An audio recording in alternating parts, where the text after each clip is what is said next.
Welcome to Slow News Day Live. My name is Steve Poikin, and I am here in beautiful Boulder Creek, California, where the flannel shirt is our state flag, the pit bull is our state bird, and cannabis is our state flower.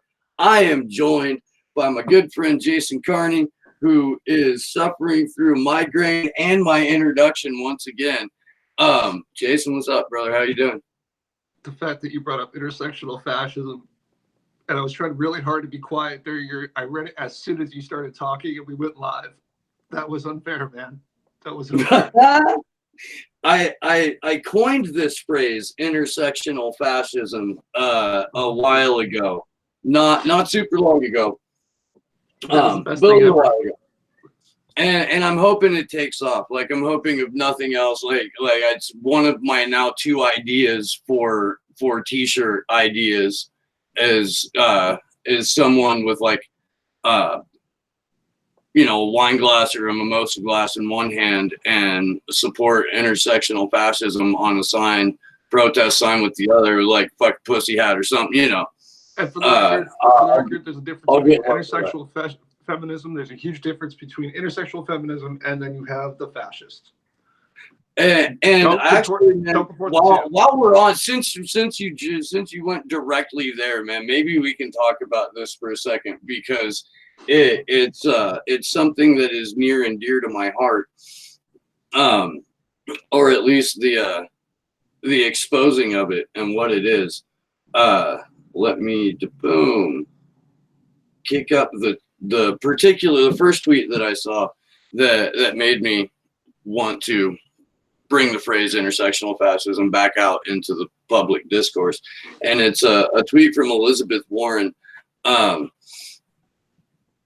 that says, our national security institutions should reflect the diversity of the country they serve and represent. I was proud to sign the 50-50 and 2020 pledge for gender parity. More women concentration camp guards, said Esha. You know Esha, right? The legal lady. Yeah. More women prison guards. More women with high national security clearance. More Gina Haspels. More torture queens. Running organizations like the CIA. Let me get this straight. Putting a feminine face on oppression. Is that basically the summarization of what our argument is here? Making oppression pretty? Diversifying the oppression so that you can still have this fake pride, like Obama's the first black president, therefore he's going to do good things for black people, or like There's still a lot on that one. Nikki Haley is Indian American, therefore as UN ambassador, she's going to do beneficial things for, Indians, whereas she was a mouthpiece for Benjamin Netanyahu and an absolute bloodthirsty maniac. Women being in charge of Lockheed Martin now. There's just something like 4 out of the 5 major U.S. defense contractors all have women CEOs. Isn't it discriminatory to think that women are going to think and act in a particular way that is allegedly aligned with their sex or gender? Isn't that kind of discriminatory in and of itself? Can't they be just as bloodthirsty monsters as men? Isn't that true equality, true parity, if you will? I mean, that's certainly parity. I don't know if it's equality, being for a small minority of people to be able to oppress at the same level or pay scale. All I'm getting at is just a simple connection of logic. Just this logic train has an inevitable conclusion by saying that this is some type of good thing.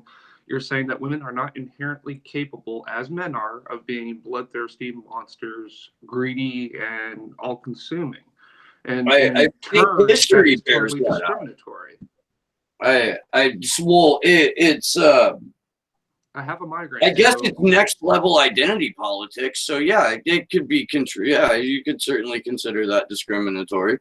I just want to clarify. I just want to make sure for those on the left who are confused, maybe, or centrists that are constantly confused. And then you also have Nancy Pelosi out there wagging her finger at Donald Trump and posting the sternly worded letter she wrote him after giving him every single dime he wanted to fucking fund his little detention centers. And she's being tough on Twitter and wagging her finger at him while funding everything that he asked to be funded. Right. Well, it would take a Herculean feat to override in Congress if they decide to grow a pair of balls in the House and say, no, we're not going to fund that. So really, to me, just from a parliamentary standpoint, I don't even see why Pelosi wouldn't have even gone the superficial route of having the House vote down this particular spending bill or spending, whatever the hell, amendment, what have you. And just go along with it and just put up a superficial letter saying, you know, you're a bad guy, you're horrible for this, but we're going to fund it. You know, you could have gone the extra mile to make it look like you were actually opposed to it by having the House come to a vote. But again, all you really need are the optics to be considered a fake progressive, or to be considered a genuine, bold progressive by the majority of fucking people. And I realize, or at least I hope, that, you know, slowly but surely more people are breaking away from being that easily manipulated. We know that 72% of the country doesn't trust Mockingbird media, but they still fucking watch them and they still repeat the talking points. It's just a matter of getting people over that line. Well, it's kind of funny. It was we I don't know if it was the previous show or the show before that where I started citing some pieces of evidence from research that I was reading to back up a point that we were making.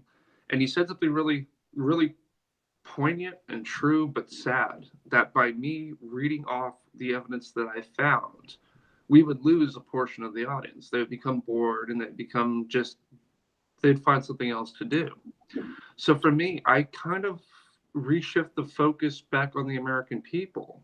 We can sit here and educate all day, and we can make it entertaining, we can make it funny, we can make it documentary style, we can do a multitude of things to try to relay the same facts that exist. And it's going to be up to people to interpret that, to follow it, and to educate themselves on the issue. Neither one of us are being paid to educate the masses, yet we're out here trying. It's up to the masses who are allegedly tired of everything to educate themselves and basically help understand what the processes are, the parliamentary system that we run under, the parliamentary rules that Congress runs under, things of that nature. Educate yourself. Learn. I mean, there's two great sites that I frequent all the time, PhilosophyTube and ContraPoints on YouTube. They're like two of my favorite sources. They put a lot of thought into things. They educate the hell out of themselves, and they convey information in a fun manner, I suppose. But sometimes telling people the truth and telling them logic and telling them facts isn't fun. It's not entertaining. You've got to do something with it. You got to hear it. You got to digest it. And you got to stop bitching and complaining and stand up. I'll co-sign that. I will, absolutely. I think that there's. I want to put this because I kind of want to tie the intersectional fascism and the weaponizing of identity politics into the lead-in of this discussion about Antifa and the journalist or shit poster kid that got milkshake. Hey, be careful when you say that, because he was a homosexual shit poster. Okay, well, the conservative media wants you to realize that he is a homosexual male. The exact crowd that rightfully pillories the Democrats for weaponizing identity politics has gone full bore identity politics on the dude, and as if being gay or Asian could somehow not make you a shitty person, or who was there for shitty reasons for nefarious purposes being paid to do it. think that goes back to my first thesis that I said. Isn't it discriminatory to believe that because you are not one particular sex or one particular race that you're not capable of heinous acts, or you're not capable of greed, you're not capable of being a monster, you're not capable of just, disseminating lies, you're not. That's discriminatory in and of itself. So let's ask the question of centrist and those who are classical liberals, not the politics of liberals, not the political definition of liberals, classic liberals. This includes conservatives, centrists, and what we know as liberals. Let's ask the question, and I think it's a reasonable question, isn't it discriminatory to throw a label on top of somebody when something good or bad happens and hold it up as, okay, boom. When this alleged incident occurred, there was no slurs of racial slurs. There was no homophobic slurs being thrown at. He was being attacked for being with the Proud Boys at the Portland rally. And that is what it is. It had nothing to do with him being homosexual, and it had nothing to do with him being Asian. And yet the conservative media and centrism, picking up on the conservative media's dog whistles, is purporting the story as though it's Antifa gone wild. If anybody in this country had a clue of Antifa, they would realize that it's more than quote unquote black bloc. You have groups that go in and do shout downs. They sing songs while there's the alt-right protesting. They have a multitude of things that they do that are non-violent, that they do every day, that aren't reported by anybody in the mainstream media. So the only time you hear Antifa is when some dipshit gets his ass kicked for being a fascist. That's the only time you hear about Antifa. You don't hear about the thousands of things they do a day across this country, across the world, in which it's peaceful, non-violent, and it has nothing to do with the sexiness that MSM looks for when there's bruises or there's destruction in an area. So let's ask that question of the mainstream media. Let's especially ask that of classic liberals. Why are you so fascinated with destroying or attempting to destroy a group that seeks to end the opinion that people should commit acts of genocide against people of color, homosexuals, and anyone who is not a white person? By their definition. Not just white, but by their definition. So there's a lot that I want to get into about this, and one of them is that I believe that the vast majority of Antifa incidents are fucking FBI agents. Like, I personally believe there's at least 1.5 to 2 FBI agents per fucking pink-haired 103-pound fucking warrior in fucking skinny jeans. That's my personal, that's my thought, because I've been around a lot of organizations that have been thoroughly compromised, man. I spent a lot of years on Dead Tour, like Spot the Fed, or fucking let's figure out which one of these kids is a fucking Dreddy Fetty, or like that was something that we did, I don't believe that an organization like Antifa, that, as you say, only gets publicity when there's violence, it is unaffected by a massive federal presence. It's one of those, it's one of those things where when you round up everybody eventually gets let go because they're all working for the government. We fucking DEA agents busting FBI agents, CIA agents busting fucking Marshall, like shit like that, dude. That's what it appears to be, because it doesn't, at least in the US, I know that there is a traditional, longer, more genuine European history with Antifa. But what we have here, especially out of fucking Portland, screams to me, this is a fucking social engineering project. It's definitely a perspective that I didn't weigh. That you what? I definitely didn't weigh the possibilities of that. I looked at it as gullibility of classic liberals. And again, I need to be clear, when I say classic liberals, it has nothing to do with the political ideology of liberalism. Google it. I'm here to teach, but I'm not here to teach everything.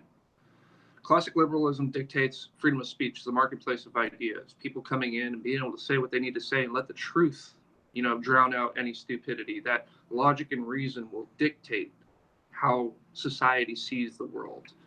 And unfortunately, when you're dealing with fascists, they're not working in good faith along with these classic liberals. They're using those ideas against them, as we saw in Nazi Germany, as we've seen in fascist movements such as the National Defense League, I believe, in England, and the National Front in France, Le Pen's group, whatever the hell she calls it. They like to use classic liberals' concepts of freedom of speech against them, and it wins time and time again. So you have a segment of the population that is known as anti-fascists, or Antifa for short, as Fox News and everybody else just screams on, as though the acronym is some type of terrorist organization. It's not a group. It's not a people we have card-carrying members. We don't pay dues. Anyone who is willing to stand up to fascists could be considered themselves Antifa. It's not that difficult. What is difficult is you have a media and you have a police force that has an interest in keeping the status quo. You have a police force, a government, and wealthy interests that have the capability of allowing these people to proliferate. And by some misinterpretations of our First Amendment, they're afforded the opportunity to scream their hate, their calls for genocide, and to be protected by our police forces. Antifa is a much needed remedy to what's going on in our society. Whether you agree with violence or not, Antifa is not all violent. A small percentage of things result in violence, and let's be real. If you look through the internet on Proud Boys or anything else, there's violence against those on the left coming out of them. So it's fighting fire with fire, but a vast majority of what Antifa does is peaceful. And the fact that it's not getting recognition and it's being contorted that they're a terrorist group is absolute nonsense. So this is why I think that Antifa in the US and Antifa out of Portland is a social engineering experiment. Because when you look at the people who are classically liberal or consider themselves moderate or centrist or fucking whatever they want to call themselves, when they look at Antifa and they look at the Proud Boys, they see absolutely no difference between the two. And one milkshake is equal to fucking running over and killing Heather Heyer. Like, they don't see a difference between it. And they're not supposed to. That's what that's where the engineering comes in. Okay. That's where the delivery of 99% of media disseminating versions of the exact same story. There's no difference between these two. Good people on bad people on all sides. Good people on all sides.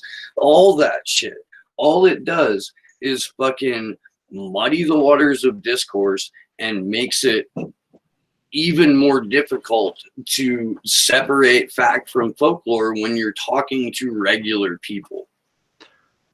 You see what I'm saying? Yeah, I completely agree. And just to piggyback on that point, there is no such thing as a good fascist.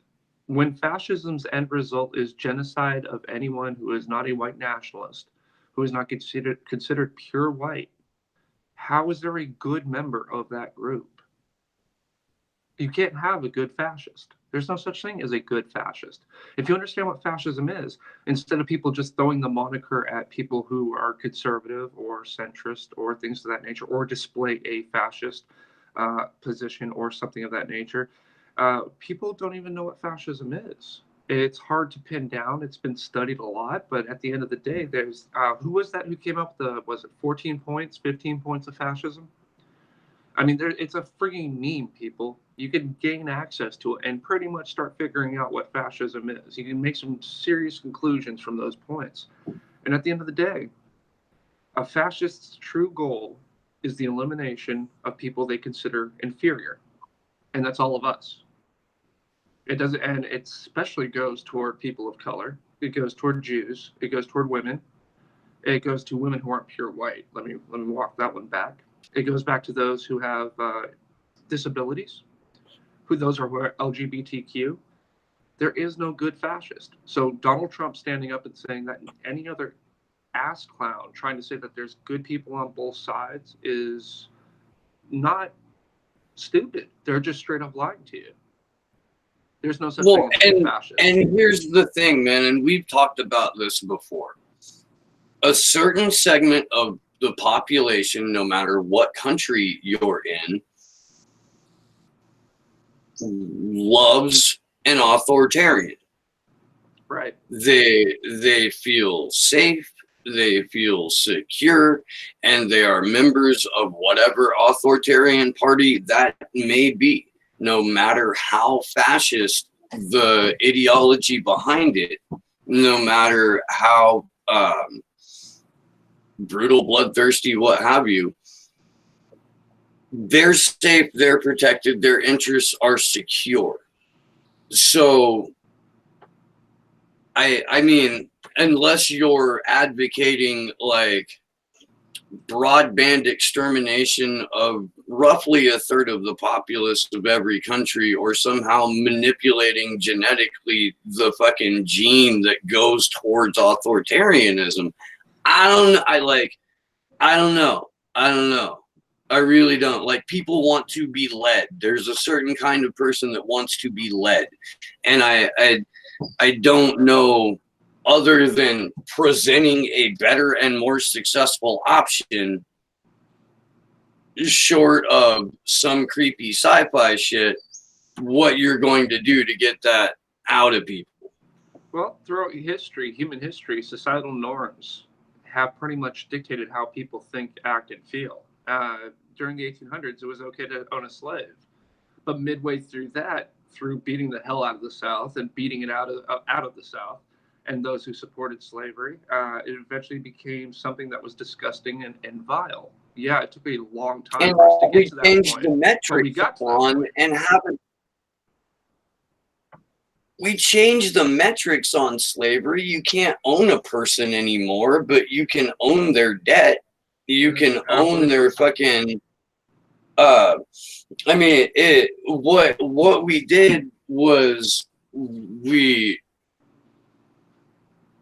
there was, I mean, Jesus, dude, I don't know. I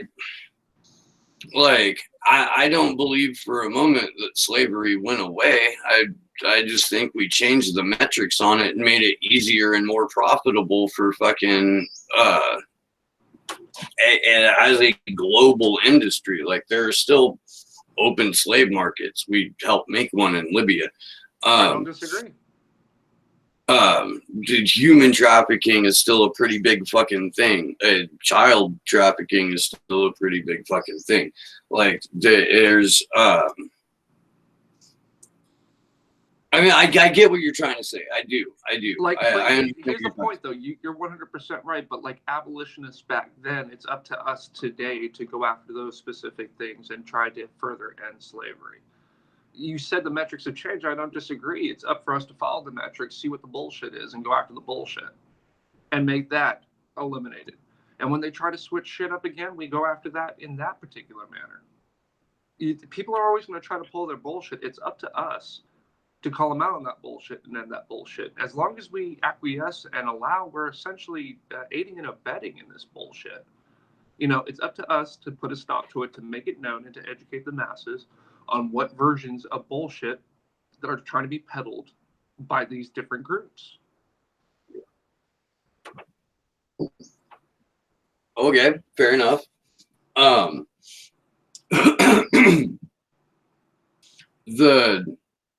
What this essentially does, when you make this argument that Antifa and the fucking Proud Boys or the Klan or whoever they happen to be fucking battling with that day are the same, but then you provide when you have a government that tacitly to openly supports one faction over the other, and centrists who are aligned, at least in economic interests, with the people on the right that support those people. Yeah, you're creating a hostile condition. You are, but you've got to, I don't know, man, like only full scale fucking paradigm shift of how we do business as a planet is going to weed out that much fucking propaganda and conditioning. But it has to, like, there has to be a systemic revolution in terms of people that leave fucking corporate media. You know, that's shit, dude. Like the unwrapping the fucking propaganda and fucking getting people away from that. I don't know what you get without that, other than fucking the violence that fucking allows them to point at it and go, see, they're violent, we told you. It's up to us in the independent media. I mean, that's really what it boils down to. Yeah, no, I agree with that. I do. I think it's shit that like people need to talk about when they're not online too. Like I don't really think that there's that much education that you can do to people who are going online to be assholes about it. You know, like that's got to be a more personal thing if you're going to try to fucking bring someone out of corporate media. If you're gonna try to fucking like talk actual sense into people, I don't know where you get that, or I don't see it happen as much, you know. Well, speaking of that, in social media interaction. Jake Tapper of CNN observed on Twitter that Antifa regularly attacks journalists. It's reprehensible. Yeah. And yet what Jake Tapper won't tell you is that the right, alt-right, these Proud Boys and other groups regularly attack people who are doing peaceful protests against them, who are singing as opposed to being violent, who are doing things that are nothing to do with violence. But the alt-right or the right wing regularly attacks those who are doing counter-protesting. Jake Tapper will be more than glad to tell you that Antifa regularly attacks journalists and it's reprehensible, but he won't tell you the flip side, the other fact that leads to an existence of Antifa. It's curious. Well, is it not? Of course not. Why? That's not Jake Tapper's job. Jake Tapper's job is to practice the serious newsman face and say whatever the fucking teleprompter tells him to. Like that's his gig. He's a fucking actor. But Jake Tapper's Mr. Anti-Trump. I'm just saying, it's kind of curious that he takes a very Trumpian stance on Antifa and doesn't bother to say the flip side of things, the other fact. There's no accountability because there's not supposed to be any accountability. There's not supposed to be a both sides get their fair share. I mean, like, what, 30 years ago now, the fairness doctrine was repealed. 32 now. And all that was doing was presenting like two intellectual sides of the same argument. And that argument was formatted in a way that benefited management every time. So even then, it was a skewed thing. There's a book out, and the author's name I fucking can't remember at the moment. But I brought it up on the show before. It's called Finks: How the CIA Tricked the World's Best Journalists. I'm going to get that book somehow, and I'm going to read it. But it just, there's no getting around the fact that our corporate media, our intelligence community, the military industrial complex, they're all pushing a set narrative, a set agenda, and you're not going to have anything resembling fair representation in that sphere. It's not going to happen.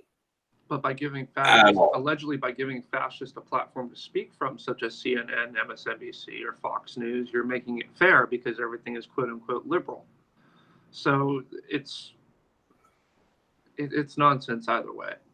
What the main argument should be is not to give a platform to those that call for genocide. It's one thing to have a political ideology difference. I differ as a Marxist from those who are conservative off of so many different things. That's one thing. But when your whole political ideology is wrapped up in genocide, that's not the marketplace of ideas. That's World War II. That's Nazism. That is a whole lot of things that a lot of people's grandfathers and great-grandfathers went to war about.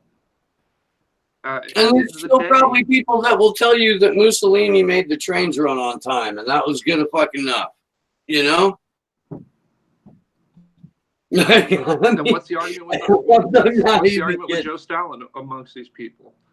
People will tell you Joe Stalin was the Antichrist, and yet Mussolini and Hitler were great guys? Yeah, well, different mustaches and different hats. an authoritarian. Different mustaches and different hats. And I think that's really, you know, but I'm confused. it all comes down to the hats. If we're being intellectually honest, to say that Hitler and Mussolini did good things must mean that we have to acquiesce and say that Joseph Stalin did some good things, along with Mao, along with Pol Pot. Apparently, we have to, if we're willing to put out there that Mussolini and Hitler did some good things, which some people do make the argument of, then we have to also give, just in the sake of fairness and intellectual honesty, that Stalin, Pol Pot, Mao, and the rest, also Castro, name any authoritarian figure, also did some great things as well. Robert Mugabe did wonders for getting fucking fancy suits brought in to that particular area of Africa. The trade route there even with fucking airplane, you get that was a feat, man. That was a feat. But that's what I'm saying is if we're the hypocrisy in all of this, and people not being either smart enough, educated enough, or curious enough, is really what's defeating. Because all the signs are there, all the indicators are there. This isn't some tinfoil hat bullshit. This is all right in front of you. This isn't code speak. This isn't dog whistling. This isn't gaslighting. It's all right the fuck there. Well, so in the fucking first place, what fascism represents, especially in the terms of like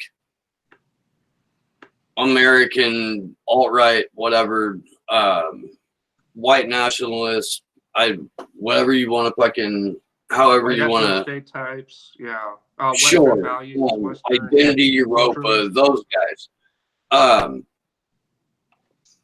14 fucking do, yeah, well, okay, so when we're looking at it specifically in this country as like more of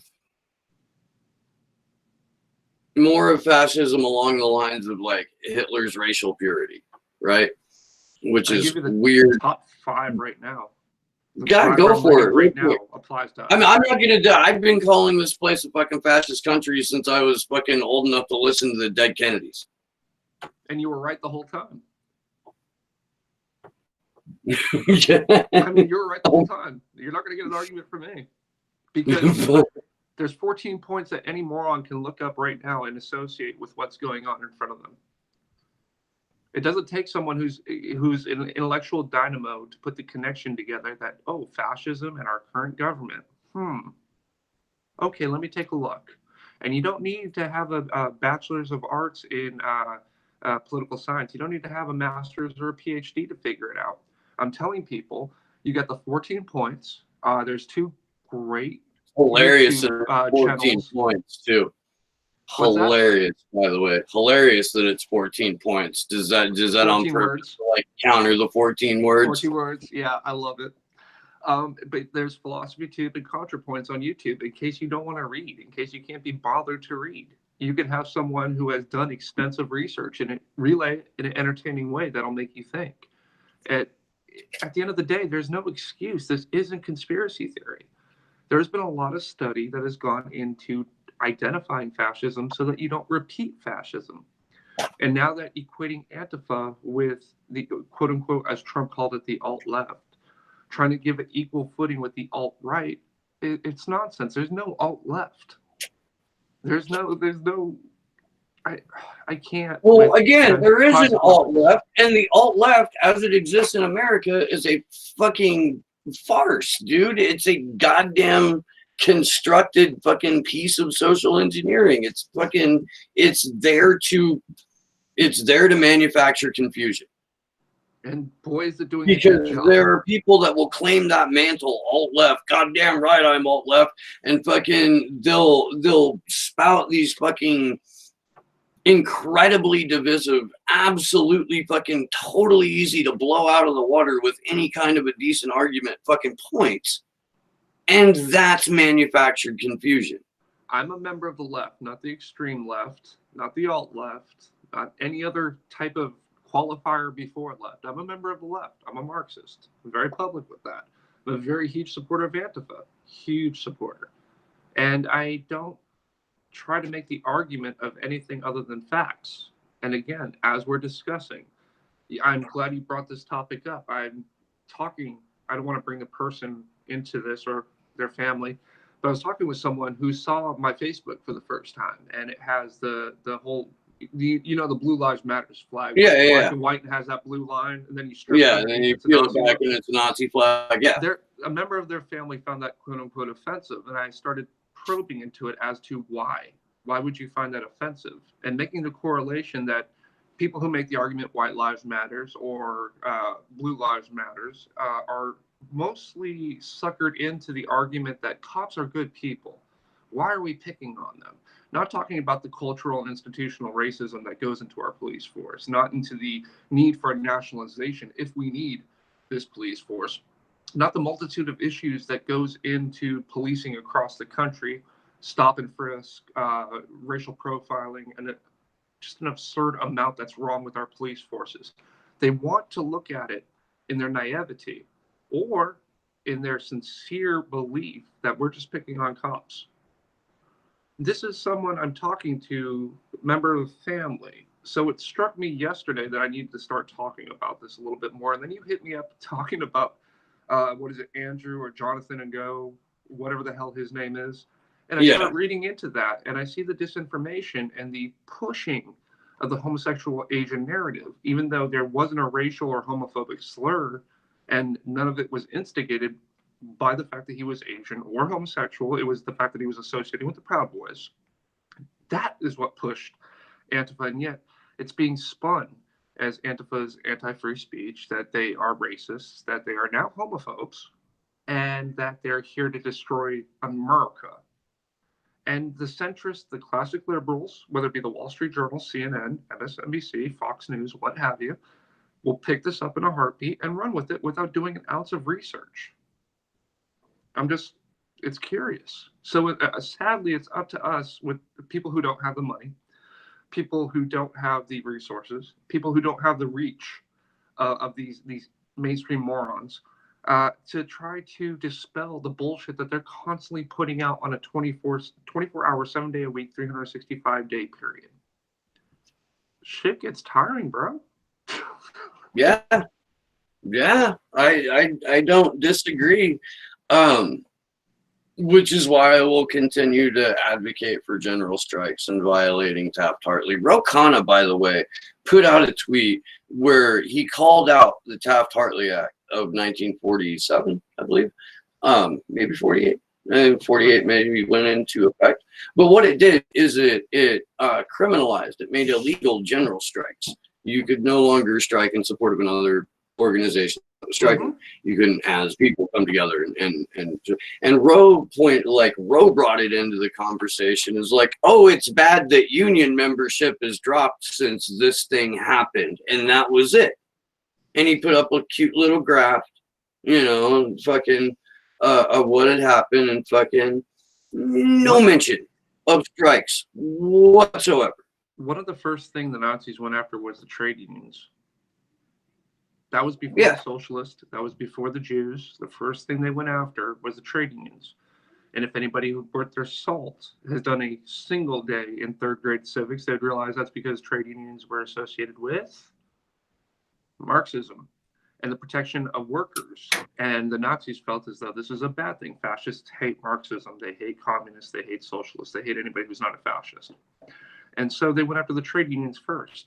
You had this particular act in the 40s, which I also have to question the height of fascism, just coming off that fascist high of the 40s, this being brought in, and many titans of American industry being fascist supporters probably didn't argue against this particular act.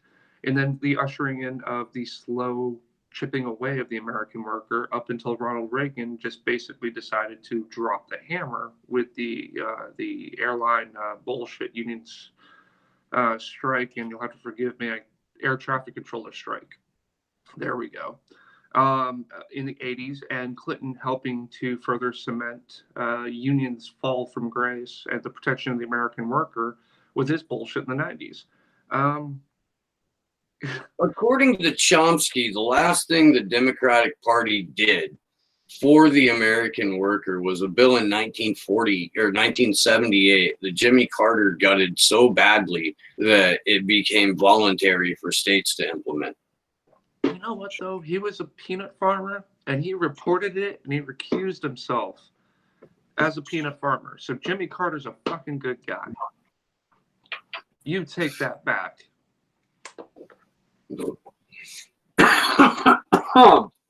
El Salvador. What?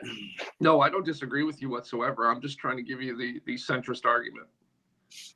No, I know, man. I know that Jimmy Carter's 147 years old and he's still fucking building houses and he fucking makes George Bush look like a pussy and everybody loves that until it's time to compare Bush to Trump because it's all a fucking cartoon. Jesus Christ, man. Jimmy Carter was every bit as much of a war criminal as the fucking rest of them, and George Bush was his CIA director. Papa Bush had his tentacles all up in the intelligence community. No, but and he went directly from being the director of the CIA into the fucking White House. Technically as vice president, but Ronald Reagan was an actor. Right. Ronald Reagan wasn't this brilliant conservative mind. Let's be real. He was a puppet for multiple conservative intelligence communities. Everything that you've discussed in the past, he was a puppet. And what for the second half of his presidential term, it's kind of curious how he was allowed to stay in office while he was, because he remembered the lines if you went over the lines with him. If you told him it was a script for a show he was about to go out and do, he'd do the lines with you. If you told him it was theater, fucking he paved he provided he was the backdrop, I suppose, or the fucking whatever willing fucking mouthpiece for a wholesale shift in conservative process. Like they used to be like pro-choice. Like the government didn't have a right to interfere in a decision that you're supposed to make as a private citizen. Up until 78, I think conservatives were pro Roe v. Wade. Yeah, it was a conservative Supreme Court that passed, Roe v. Wade. And then at the same time, the Democrats were selling out the working class and selling out the unions and fucking it's sort of engaging more openly or at least more comfortably in the idea of covert regime change wars and shit like that. The kind of destabilization that was really to just fucking ramp the shit up from. Well, Jesus, really from the time they gave Alan Dulles a reign. But as that started to happen, the conservatives were in a position where they always had to please the power elite. But they needed more than the Southern strategy to keep power, gain power, keep power. So they kind of accepted all of the fucking religious nutcases in, and Ralph Reed and his Christian Coalition got the floor by the 1984 Republican National Convention. He was allowed to speak. He spoke at that thing. It's Ralph fucking Reed, man, like Captain Crazy Pants, Ralph Reed.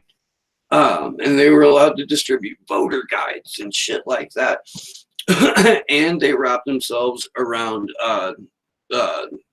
gun rights activists. And these things have been like tangentially help the power elite, but what it does is it guarantees a voting block of idiots that will always go for you just based on the letter next to your name. Just as Democrats have been writing civil rights, which they failed to deliver on. Yeah, and LGBTQ plus, because I don't remember how many letters come after that now. So I'm going with plus every time. Rights, and the Kamala's out there in a fucking rainbow sequence fucking jacket dancing at Pride when she fucking specifically made transgender fucking inmates go to their born gender fucking prisons where their rates of fucking abuse, murder, and suicide jump through the roof. Right. And that's and thing. People are like, yes, queen, dance. I try to remind people that pride is a good step in equality, but it's not the summation of it. It's not the conclusion. Just because you have a Pride Month and you have these wonderful parades, they were great parades. I was in San Francisco and Oakland during the process. It was awesome.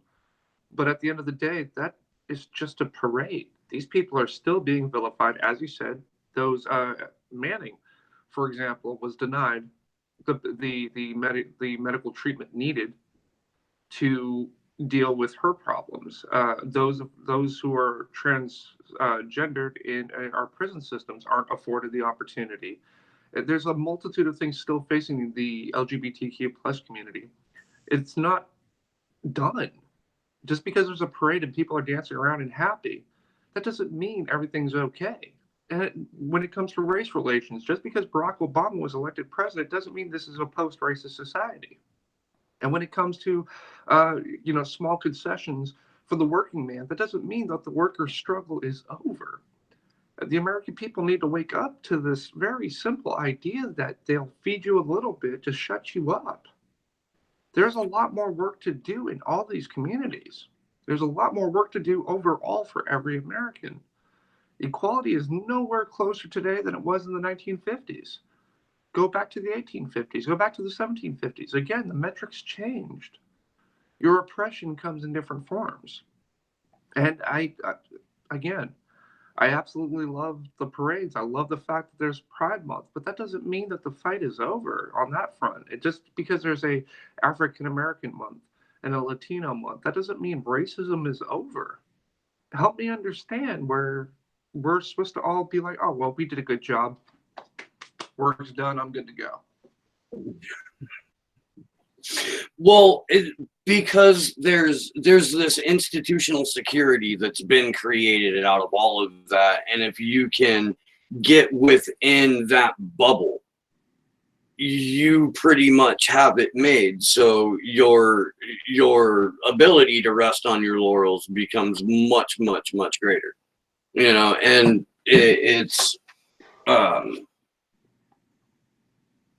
it's baked into the whole fucking sociopathic on purpose system. This bubble of intellectual security. It's also why Cynthia McKinney is out there saying, and I agree with her, that COINTELPRO moved straight into the universities and set up home there.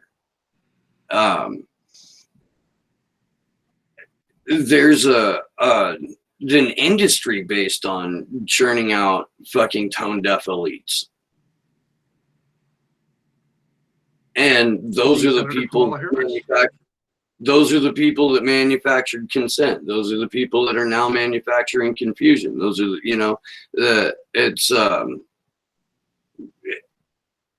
It's a feature, not a bug, is what I'm trying to say. Right. And sadly enough, you're 100% correct. I don't have a single argument against any aspect of that. I wish I did. I wish I could sit here and tell you there's going to be some positive to draw from all this. I wish I could tell you that there was some good thing to draw from all this. All we've seen is another point in which our mainstream media has followed the propaganda of the government, and the propaganda of the government is following what the rich tell them that they want. Antifa is dangerous to the rich. Socialism is dangerous to the rich. Equality is dangerous to the rich. If you don't have classes in society, how can a society function? That's what the wealthy would like to keep going. They want their own American caste system. So you constantly have these things. And then when you have the morons, again, the classical liberal, when you have them fall into the trap with their naivety and say, oh, it's a First Amendment issue, everybody should be allowed to say whatever they need to say without consequence, let's give everybody a hug, we'll fix it together. There comes a point where there's certain things in this world that you can't fix with logic and reasoning. I could throw facts, figures, and show you, I could show the world and get 1 billion likes on destroying fascists online with logic, reason, and facts. Is that going to end the alt-right or fascism in this world? Or the people that jump into it, either knowingly or not knowingly? No, it's not going to. It's not going to change. It's not even going to move the needle on making society anti-fascist. You can't give everybody a fucking forum sometimes. Those that call for genocide as the conclusion of their political ideology do not need to be rendered legitimate, because they're not. God, I wish I had more passion to this. I've got my head is pounding so bad. I don't know if I'm coming across as an asshole or not, but you get the picture. No, you definitely sound like you mean what you say, homie. There's no, you're legit there. It sounds like you're not having a fucking 100% day, you know. So here's the thing, man. The reason that fascism is the conditions that create fascism, well, I'll say are now currently neoliberalism, but any kind of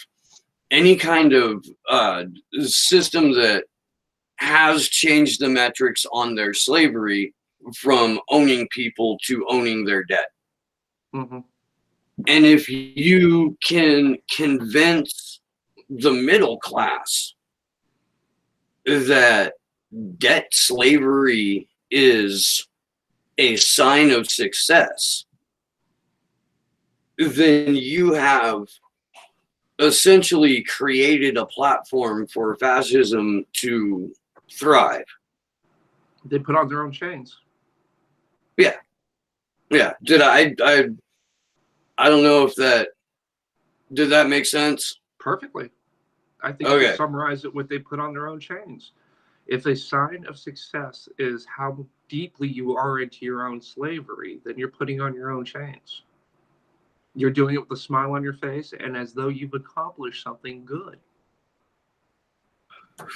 Well, and that's the thing. We've gotten because of fucking fiat currency, that God love the MMT crew for wanting to fucking manipulate the right way, but it's fucking fake money. Like, really fucking fake money. It's on par with monopoly money. But the bubble economies that fucking gambling with fiat currency allow for, that fucking, and the deregulated market, the casino style fucking atmosphere that Wall Street gets stopped right under, way the fuck more than we even goddamn realize, and we're still paying them for the bailout.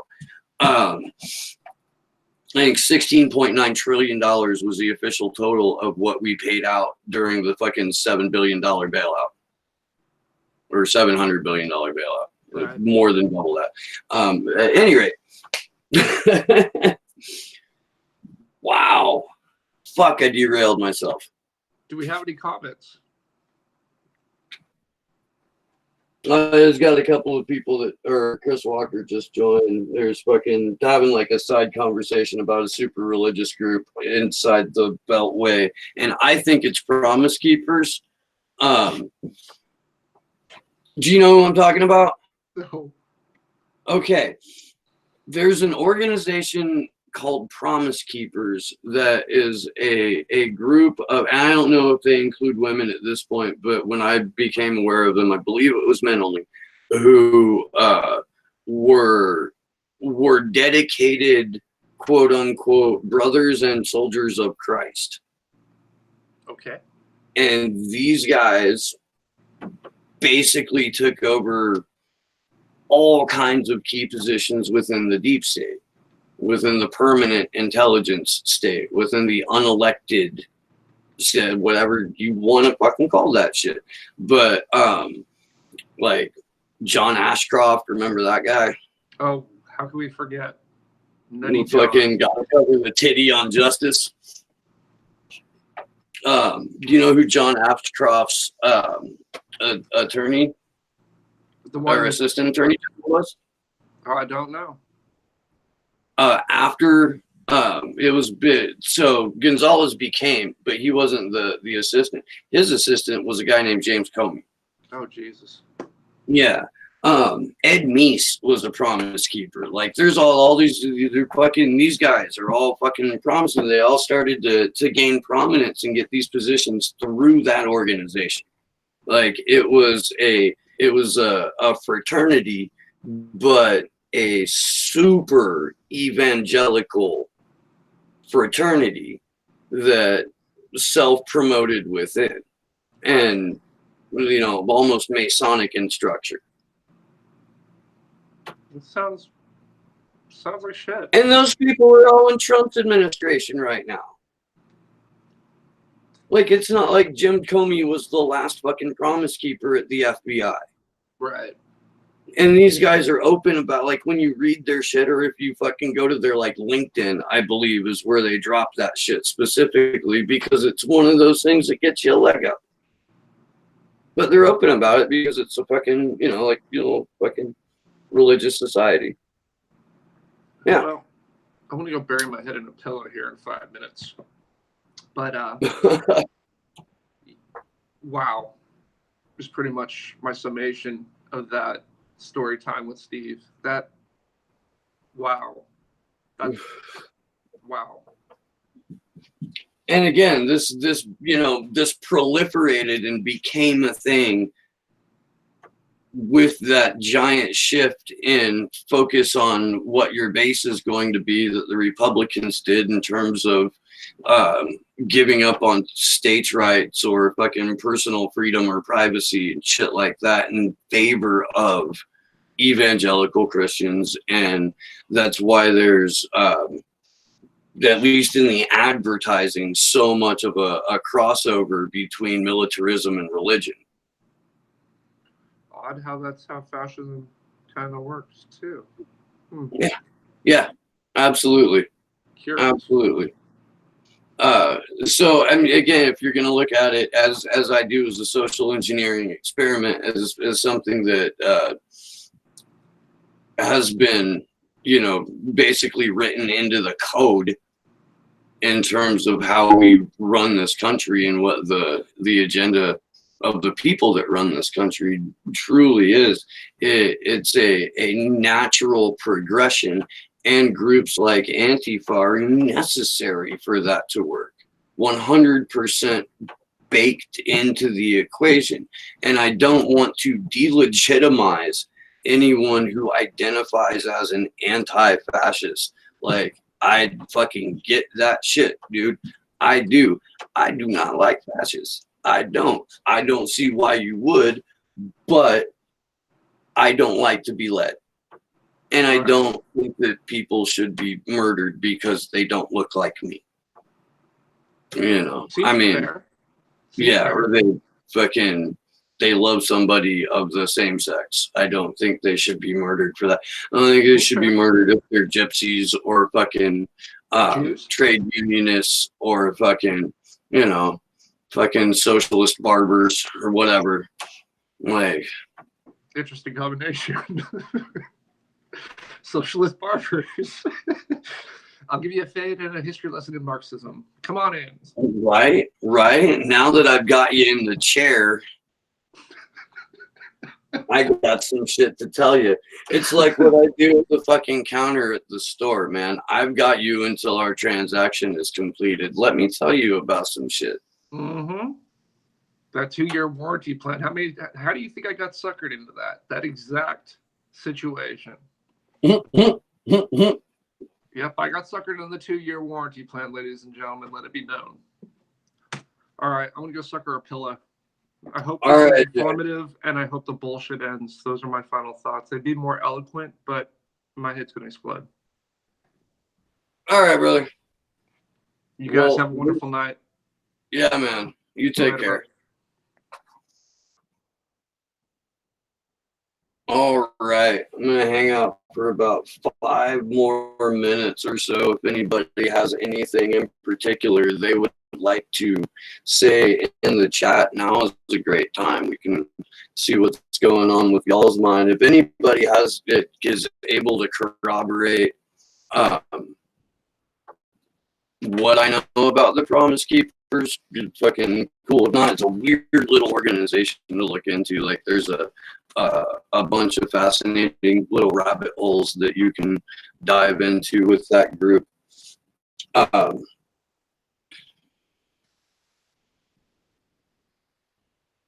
Yeah, outside of that, oh, what's up, Mystery? I did not see you. I hope you're doing well, Chris Rocker. What's happening, Grandma Christine? Dingo. So, the violent Antifa people at these rallies are clearly staged FBI, CIA shells, just like they did with Occupy to discredit the movement. Yeah, there were also a lot of off-duty cops at Occupy that were doing that shit. Like, it's a pervasive culture. I mean, Jay makes a lot of decent points that there's people who are actively fascist because they have this ideology, and there are people who support them because they want to be led. And they want to be led by a fucking strongman, and that's what fascists present, at least as publicly.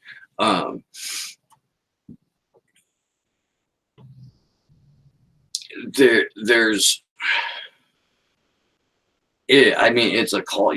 Obviously, it's a culture. It's cultish in how it operates. I do think. I do think that there's at least, if there's fucking 10 people that say they're Antifa in the room, half of them or more are cops.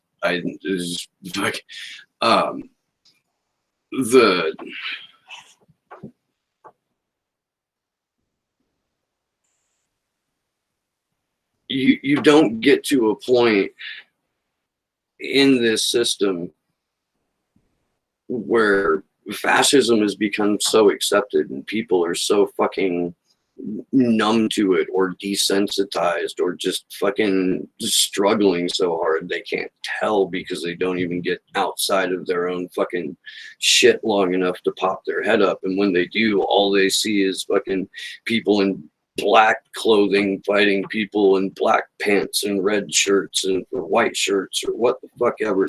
And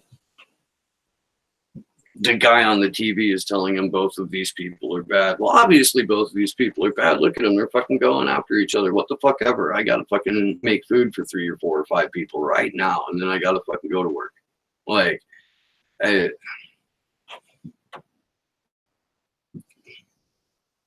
conditions like that allow for infiltrators to happen so much easier.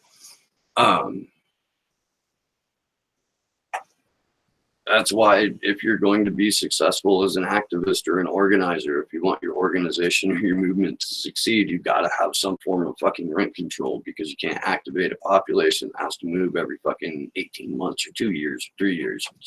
You can't fucking do it. Like,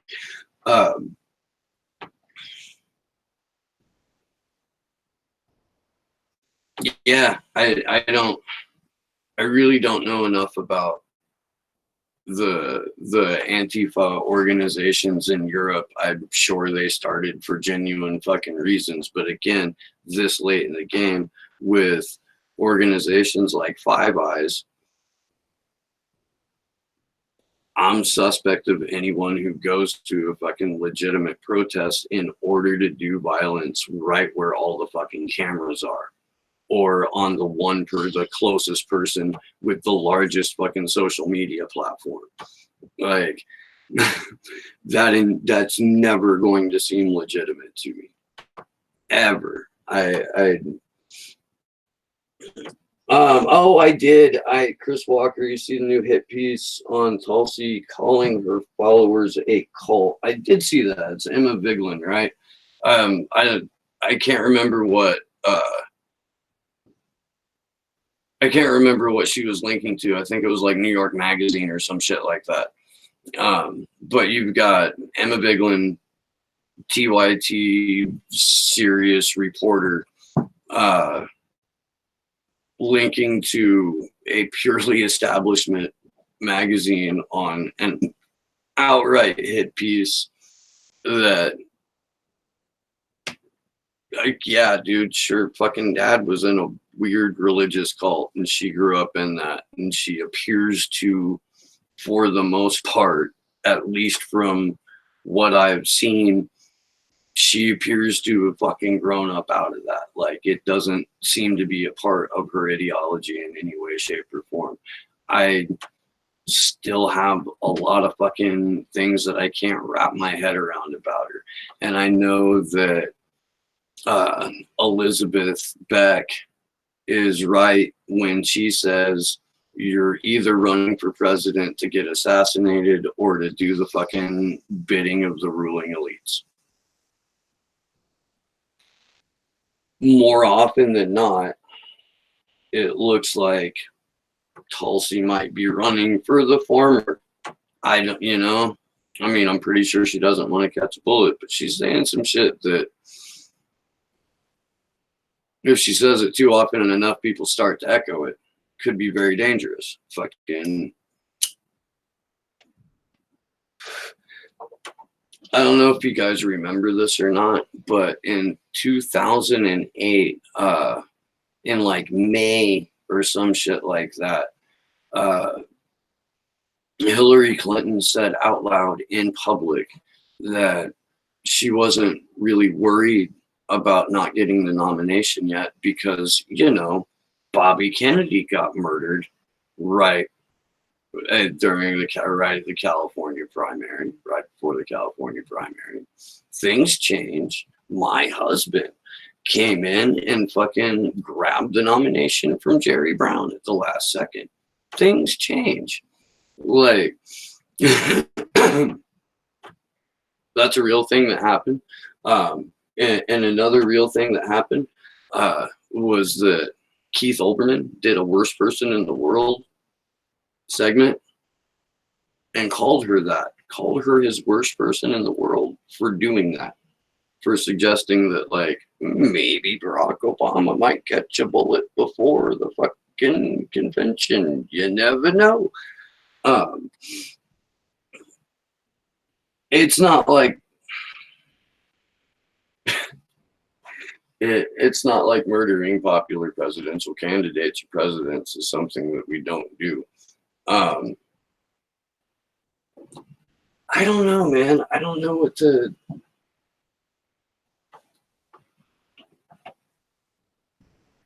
So I thought it was a little bit harsher than just chanting Hare Krishna.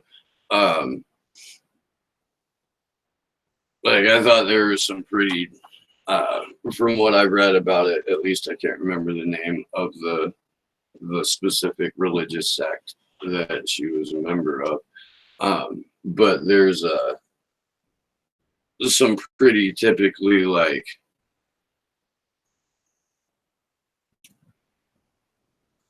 extremist religious beliefs that you'll find in pretty much every tradition ever conceived of, especially about gay people and what women are supposed to be treated like. So I don't know, man. I've hung out with Hare Krishnas before. I've eaten plenty of Hare Krishna kitchen food.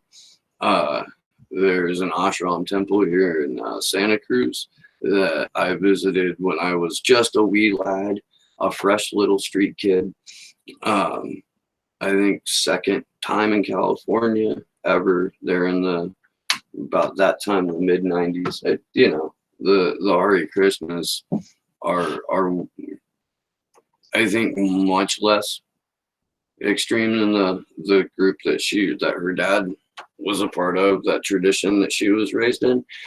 Again, seems like it's not a part of how her decision making process. So for Emma Vigeland to point specifically to an obvious hit piece and then go out of her way to say, really weird how Tulsi grew up in a cult, huh? Given how all of her followers behave like a lot of her followers behave like they're in a cult too. And continue the narrative that the Young Turks has about fucking shitting on Tulsi Gabbard every opportunity they get. Emma Vigeland has said nice things about Bernie Sanders. She has also said very nice things about Elizabeth Warren. Anna Kasparian blew up and fucking melted down all over fucking Nico House over Tulsi Gabbard. Cenk Uygur is a libertarian grifter who has a business that makes money off of suckering fucking progressives that thought that they were getting a news outlet that not only would give them real news, but would promote real progressive causes and real progressive values. And it's a fucking grift, y'all. That is fucking a scam. Cenk Uygur wants people's money, and he wants desperately to be seen as this media and political powerhouse. And he's doing that by selling a bill of goods that currently appears to be Elizabeth Warren. If you weren't paying attention in 2016, when he immediately went to bat for Hillary Clinton and then started firing or removing from the main show all of the people who were adamantly against the idea of Hillary Clinton after stealing this primary being allowed anywhere near the White House. And then the $20 million he takes from Hillary Clinton super donor Jeffrey Katzenberg, and the ousting of what was it, aggressive progressive Destivo? I don't know. Does Destivo still do anything on the Young Turks? I don't know. I never really liked that guy. I'm sure he's a very nice person. Never really liked what he had to say. You think TYT has 3 years mystery? I don't know, man. I think if there's a genuine worker revolution, sure, absolutely, TYT has 3 years or less. If people, because look, man, this is particularly like insidious on his part and on TYT's part to kind of deliberately push out Tulsi supporters, to deliberately push out Bernie supporters, to align themselves more with more openly, just broad fucking daylight, full reveal that they're the online channel for Mockingbird Media. If you think that the planet is going to be sustainable long enough, or that you're going to be able to hold out long enough through the money that you're going to make, that your organization is going to make, through whatever steam or accolades or acceptance into the big club, which is clearly what they're going for. If you're gambling that your sustainability, or maybe one generation removed from you sustainability, is going to last for that, yeah, I mean, dude, those guys see the writing on the wall. They know it's going to be a rigged convention. We know it's going to be a rigged convention. They know that Tulsi Gabbard is never going to get anywhere near the presidency. She may catch a bullet if she keeps talking like she's talking. And I hate to say that, but it's happened in this country. It's a thing that people have done.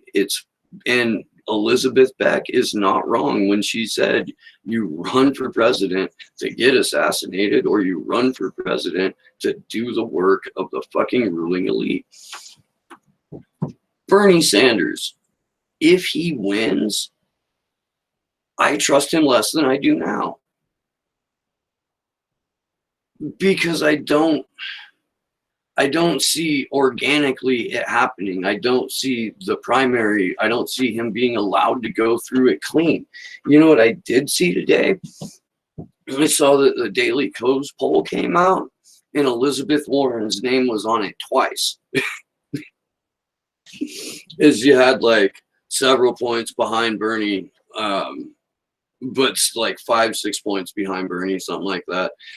But her second name, if you added the two numbers together after a point, if you added the two numbers together, she wins. So how intentional that was on their part, I don't know. Do I think the Young Turks would report on that? No. Do I think that the same number of people would have voted for Elizabeth Warren when her second name was way down at the bottom of the page? No, maybe, but no. I think it makes sense in a purely sociopathic fashion for Jink and his organization to sort of embrace that fake progressivism. They've been doing a bang up job of it for years already. Like, Warren is the natural person that they would gravitate to if they're going to be the home of the fake progressives. That's why AOC is great for them. That's why fucking Ro Khanna is great for them. That's why Paula Jean Swearengin was not great for them. They could have amplified her. They could have amplified Javanka Beckles. They could have, but they don't, because that's not who they are. They have fucking, Jink has cozy chats with fucking Neera Tanden. He gets his ass handed to him by fucking idiot children like Ben Shapiro. They fucking let him sit in the big gig chair in the middle when he goes on fucking cable news now. Like, he's getting into the big club, and part of doing that is this wholesale fucking media package and political arm that gives you fake progressives. So fuck TYT. Fuck Emma Vigeland. Fuck Anna Kasparian. Fuck fucking John, what's his name? Idaradola. Whatever. They're disingenuous fucking hacks and grifters, and I don't know, man. I don't know people that watch TYT, right? And I probably do. They need to be called out as often as possible. Like, when you hang out with people, or if you see a friend on your social media that is posting a TYT video, the next time you run into them in public, fucking talk to them about that shit. Yo, man. You know that's bullshit, right? You know that's bullshit, right? Here's why.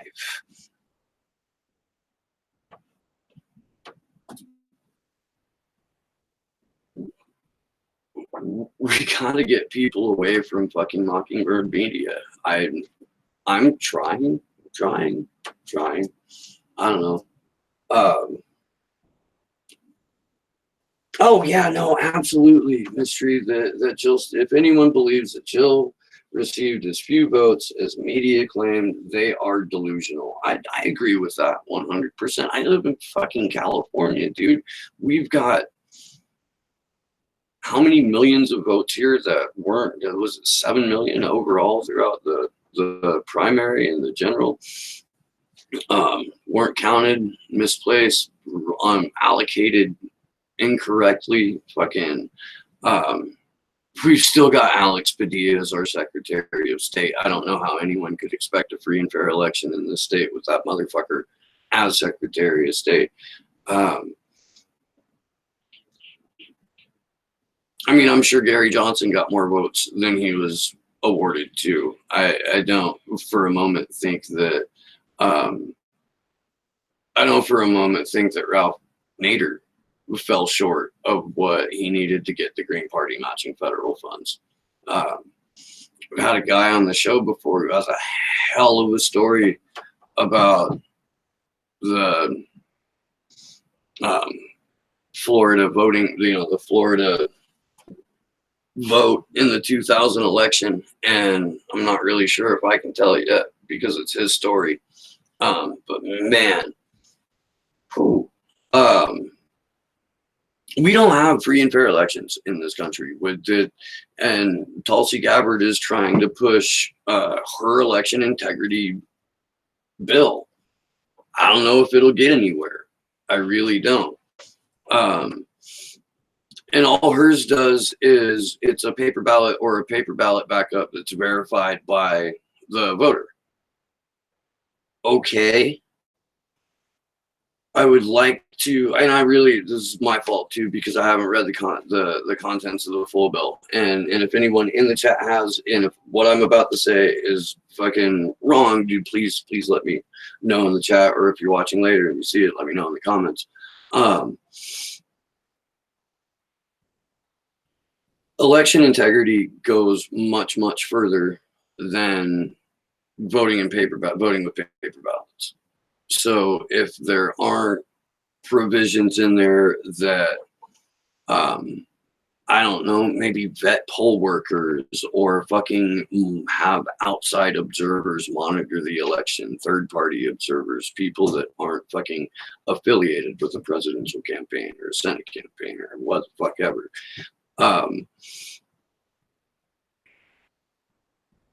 You can't, you can't just like half-ass election integrity. Tim Canova is working on that shit too. He's got an election integrity initiative, and I need to get back to him and set up another talk, because it's always great to talk to Tim Canova. I fucking really enjoy our conversations.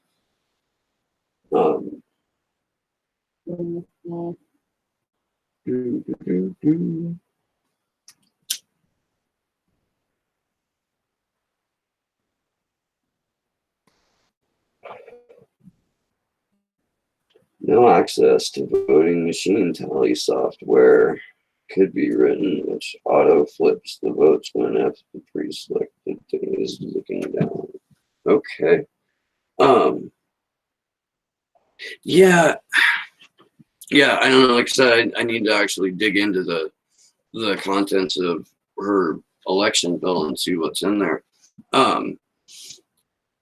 But her main talking point is okay paper ballots and okay paper ballots. Okay, great. I think it's the fucking epitome of hilarity that the Green Party also advocates paper ballots. But what are you gonna do? Folks, I'm gonna bounce. Thanks for hanging out after Jason dropped off. This has been Slow News Day. My name is Steve Boykin, and good luck to us all.